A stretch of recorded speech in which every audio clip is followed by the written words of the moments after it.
Alright guys, this is Ken with CARBO. What I'm going to be going over with you today is our new and updated J-Frame spring kit. Some of the things that are going to be needed to do this installation is one, the CARBO spring kit, a J-Frame, the one I have before me is a 642, a bench block, the one we have here is an CARBO bench block. You're going to need a pair of pliers. You can use needle nose or any form like this. Don't forget, you're going to want iPro. Always wear iPro. And you're going to want a disassembly tool. Now here I have two. That'll come in handy later, and I'll show you the differences and why I have two. You can use whichever you like. You're going to need a 3/32 Allen key, and you're going to need a flathead screwdriver and some kind of pry tool or shank. Here at CARBO, we actually make these little gunsmith shanks that I use every day. Alright, ladies and gentlemen, this is a stock 642. We're going to do a quick trigger pull test to see where we're sitting at. Okay, I have it secured in the vise. That way we make sure it doesn't move and I get the most accurate reading possible. Alright, that's 11 pounds, 12 ounces. Alright, we're going to do another one. Alright, it's 11 pounds, 11 ounces. So you can see that the stock trigger pull on a 642 is going to be close to 12 pounds.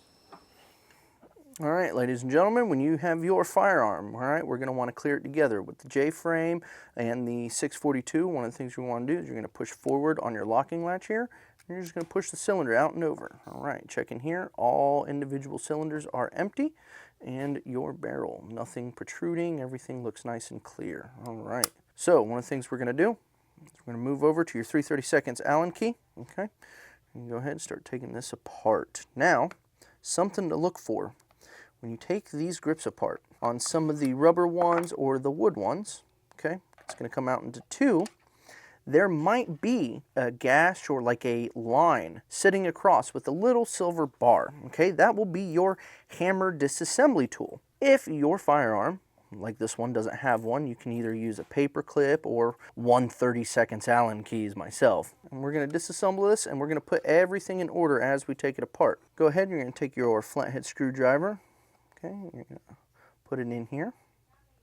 You're going to want to do this, all right? On this model, the 642, there's 3 individual screws. 2 of them are the same, one is different, okay? This very first one up front is going to be different. Okay, it's going to have the bigger head and it's going to have a little point down here on the bottom. That is actually going to lock your cylinder in place. It's going to keep you from pulling it out.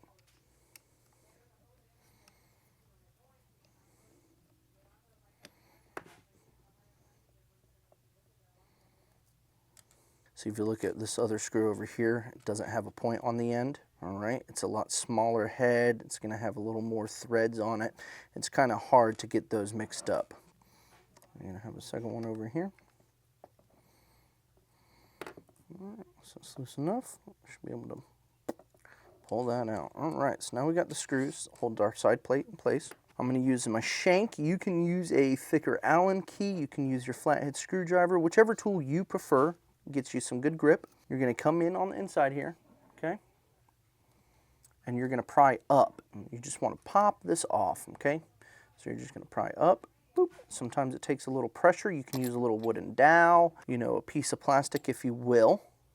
Okay, so you take off your side plate. Okay, at this point, we're going to go ahead, we're going to take the latch, push the latch forward, and then we're just going to pull our cylinder out. The whole thing comes out. Now if you see here, you have this groove right here. That is what the groove on this screw sits in, all right? Keeps it locked in place from pulling in and out. If you take your grips apart and you have one of the little tools that sit on the inside, obviously we don't have one here, that is where it comes in place. You can take apart your hammer. So when you go and pull on your trigger, okay, your hammer's going to come down and you're going to see this hammer spring's going to close in. All right, I'm trying to do this nice and soft. Ooh. See, it'll get away from you. You want to do it nice and soft, and you'll actually see this little hole here. So you can go ahead and put your pin or your safety pin in there. You can take out your hammer spring. So you got your hammer strut, hammer spring, and the cup that sits on the end there. Now this is under spring tension, so you're just going to want to put it down and you're going to want to leave it. Now when you get to this stage, if you don't have your cylinder in, you're going to notice that, all right, this is going to be pushing forward. So if you try and pull on your trigger and it doesn't want to move, as you can see in here, all right, you're going to want to pull this back. See that? pulls it back. Now you can see that. Once it's pulled to the rear, you can now actuate. Holding everything in place, all right, one finger pulling that, pulling this, you're just gonna take it, you're gonna wiggle out your hammer, okay? So you have your hammer, and right here you have your, some revolvers, it's a hammer dog. On this, it is your double action sear. Now, that is only held in place with some spring tension. There's a little spring in there. So if it's sitting in here, and what you don't wanna do is pull your double action out, and you're like, oh, I can't get in there, my fingers are too big, or I'm not dexterous enough. You can go ahead and you can use your pair of pliers, and you can just grab the back end of the hammer and just kind of wiggle it up and out. All right, there's more than one way to skin a cat. All right, over here you're gonna have your trigger. This is gonna be your paw or your hand, okay? And what's left over here, this is gonna be the cage that holds in your rebound spring, which is one of the things we replace. So to get that out, you're just gonna pull up. Sometimes you can pull it with your finger. You might want to use a tool such as our little shank here, flathead screwdriver, and you're going to want to pull it up and out. Now, mind you, there's a spring in here that's collapsed, so there's going to be spring tension, and it's going to want to come out, it's going to want to go flying. All right, so once you get it coming up and out, there we go. Here's your rebound spring. Now moving to the trigger. How do we get the trigger out of here? Well, you have this pawl on here that's secured in place on your trigger, and it's under spring tension. Now what you don't want to do is just remove the pawl. It's actually secured pretty tightly, so you kind of don't have to worry about that. So just pull this, see how you push that to the rear? Hold it with your finger. I'll do it again. Push it to the rear, hold it with your finger. Now you can just grab the trigger and simultaneously pulling up with this finger and on the trigger, you just pull your trigger and the assembly right on out. Boop, just like that. There's a little piece that sits in here.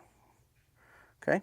You don't want to lose that. You need that. That actually pushes back here. So when this moves back and forth inside, as you're pulling the trigger, all right, this is putting leverage on that piece, and that's going to sit right inside the trigger. It sits in there loosely. It's not held in place, so you don't have to worry about that. Next thing we're going to remove is going to be your cylinder latch right here.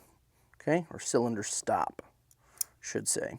Now, it's one part, and then it's a little spring in there. And that spring is one of the other parts that we're going to be replacing. So you're going to want to push this down, and you're going to kind of want to pull up, right? So it's under spring tension. It's going to fight with you. You know, if you need to, you can use two shanks, anything you can get it to come in here and pull up. Now, it is under spring tension, so once you get this to come out, you're going to have a little spring that's going to come flying. That little spring sits back here, so once you get it, you just pry it up and out, little at a time. There we go. And here's that spring that I'm talking about. It sits right in here. It's in this little cup, all right? That's how it's going to orientate, and it's going to sit right on this little groove. Okay, there's a little groove that's rounded. That's where that spring's going to sit. What you don't want when you reassemble is you don't want it to fall into the hole here. This hole goes all the way through, okay? And that is actually where your cylinder is going to be. So this is going to come in here. Ooh. All right, I don't know if you can see it in there now, right in here. And that's where this screw locks that all in place. So you don't want the spring to get caught in there, all right? So the last thing we have to remove before we swap out any parts is going to be the firing pin and firing pin spring. Your firing pin's right here. The spring is inside.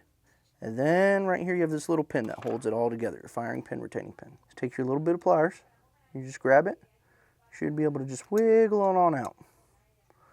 Wiggle it on out, like so. Place it down, and you can just tilt out your firing pin and your firing pin spring. If you look at everything, how I have it laid out here, okay, you have all the parts and how they work together. Cylinder stop with the spring. You're going to have your trigger assembly, and all the individual parts. Over here, you're going to have your rebound spring, your hammer, firing pin spring, your retaining pin, cylinder. You're going to have your side plate with the securing screws. Over here, you're going to have your hammer strut, your hammer spring or mainspring, and then the retaining cup. These are all the parts you're going to have for your firearm. So once we have everything laid out, it's going to be a good time to go ahead, disassemble this. Now this is going to be under spring tension.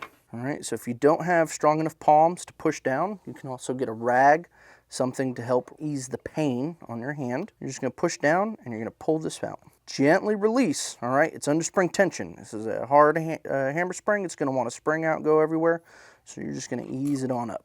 Once you have this disassembled, you can go ahead and get your CARBO spring kit. All right, so we're just going to tear that off the top, open it up, and all the springs will be labeled. So if you look here, we have our trigger rebound spring, hammer spring.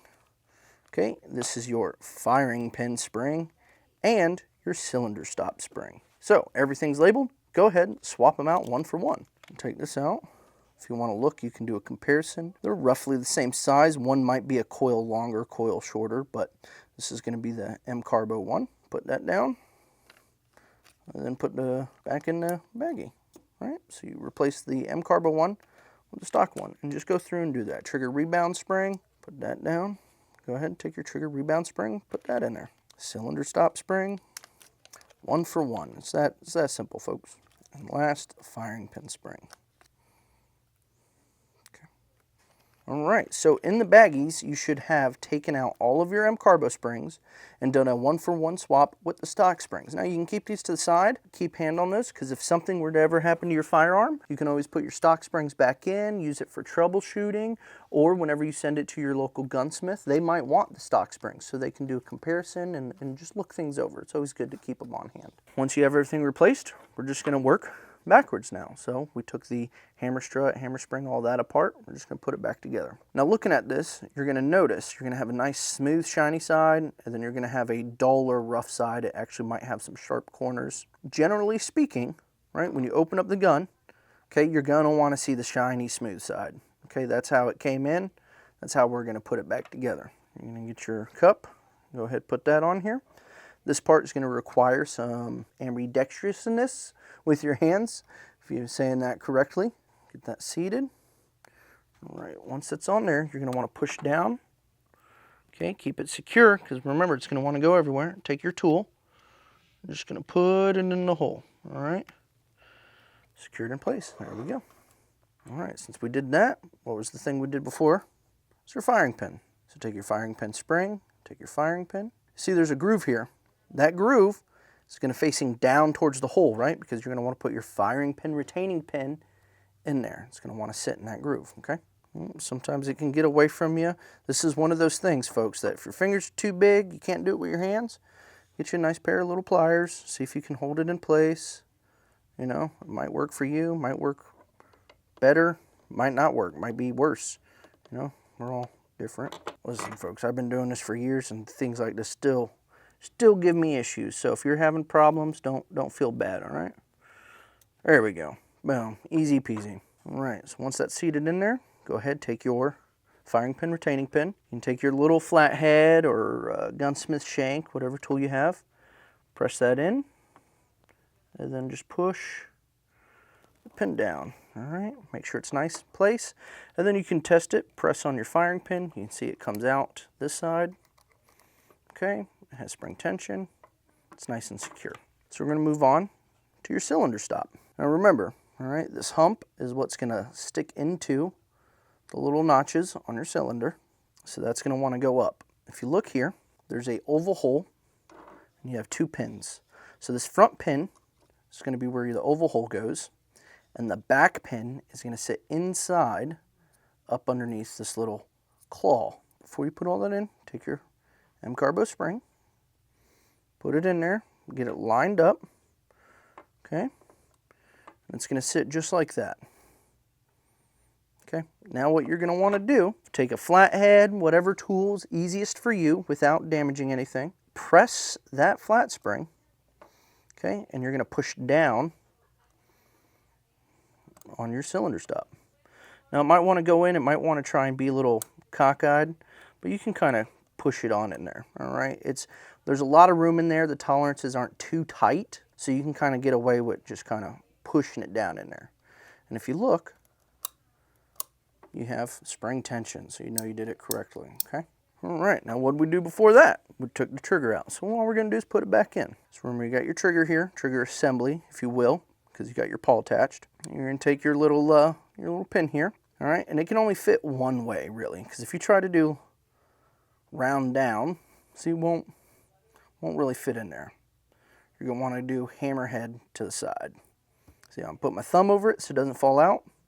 I'm going to take my pointer finger and I'm going to pull back on the pawl. See, it's got spring tension. I'm going to line up this hole with this pin. And you're going to pull this back so it's out of the way. You're just going to push your hammer down. Sorry, you're going to push your trigger down. Come on. Wiggle it a little bit. There we go. All right. She's in place. The next thing we're going to want to put in is your little cage here and your rebound spring. So you can seat it just like this. Put it in at an angle. Okay. This little nipple goes towards the trigger. Easiest to remember. Nipple towards the trigger. Spring is going to be held in place by this pin. I'm just going to push it towards the rear. Right. Add an angle. Slid it right in there. This is probably going to be the hardest part. So you're going to want to take your flathead and you're going to want to depress the spring while pushing this cage down. Okay.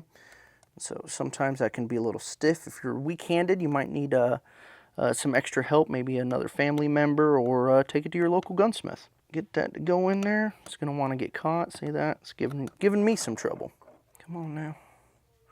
Come on. There we go. Just like that. Now, what did we take out before this? Boom, it was the hammers. You're going to want to put the hammer in here. However, because the cylinder's not in, you can only push the trigger so far. So you're going to pull this back. If you look, when you pull it, this whole thing moves. It's going to give clearance for this to slide up. Now, you can let go of it because your trigger's holding all that in place. Up here at the top of your hammer, okay, you're going to have this big old nipple. You're going to want to pull that to the rear because if you look, all right, it's in the way of the frame. If you tilt it inside, there's actually a channel or groove that rides up and down on. So you're going to want to pull the hammer about like that to where it makes clearance. And you can just push her down. Push it forward, let go of the trigger. All right, she should lock in place. Now if you want to do a test, you can just pull on that latch, just like before. Look at that, everything is working. Look at that. Go ahead and take your cylinder. You're going to want to line it up. And so on this model, okay, the 642, there's this ridge, this hump that comes over here.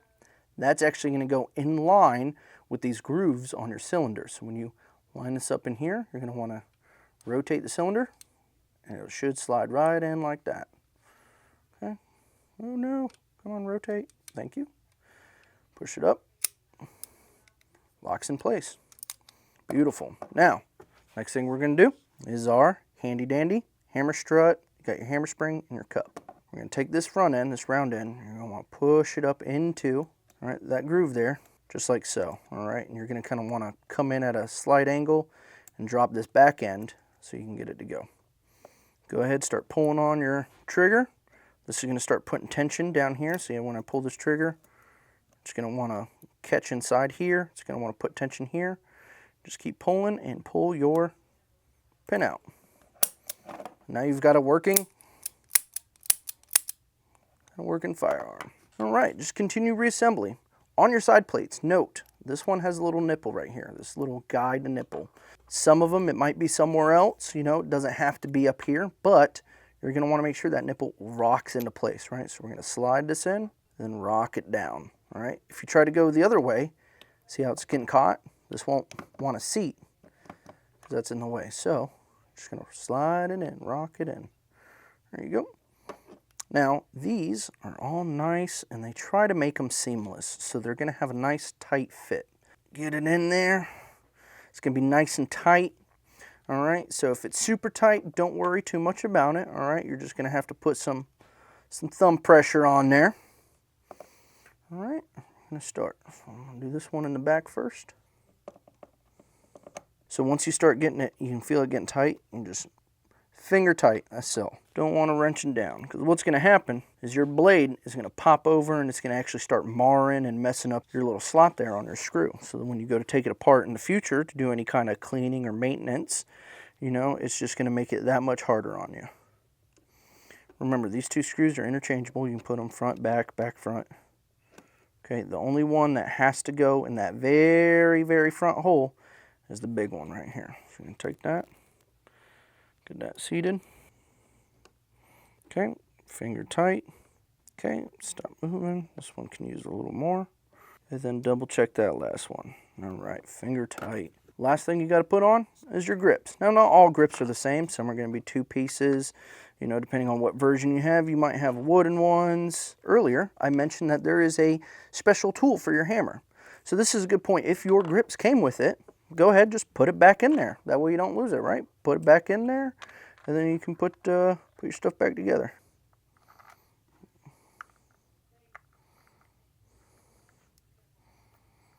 Okay, when you get this on here, you just want to go finger tight, finger tight. There you go.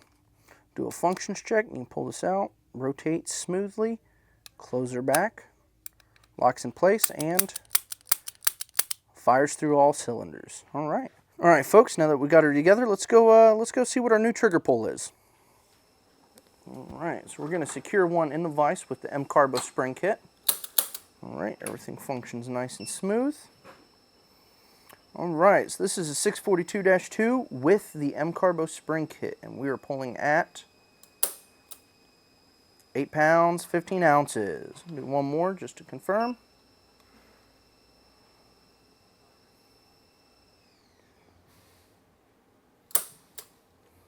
9 pounds, 0.8 ounces. If you have any more questions, feel free to send us an email or give us a phone call.